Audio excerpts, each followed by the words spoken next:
আসসালামু আলাইকুম, শুভ সকাল। সবাইকে জুমা মোবারক। সূরা আদ-দোহা। বিসমিল্লাহির রহমানির রহিম।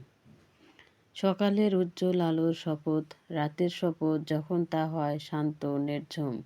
তোমার প্রতিপালক তোমাকে কখনো পরিত্যাগ করেনি, আর তিনি অসন্তুষ্ট নন। অবশ্যই পূর্ববর্তী সময়ের চেয়ে তোমার জন্য হবে অধিক উৎকৃষ্ট। শীঘ্রই তোমার প্রতিপালক তোমাকে এত নিয়ামত দিবেন যার ফলে তুমি সন্তুষ্ট হয়ে যাবে। তিনি কি তোমাকে ইয়াতীম অবস্থায় পান নাই? অতঃপর তিনি আশ্রয় দিয়েছেন। তিনি তোমাকে পেয়েছিলেন পথের দিশাহীন, অতঃপর দেখালেন সঠিক পথ। তিনি তোমাকে পেলেন নিঃসঙ্গ, অতঃপর করলেন অভাবমুক্ত। কাজেই তুমি ইয়াতীমের প্রতি কঠোরতা করবে না এবং ভিক্ষুককে ধমক দিবে না।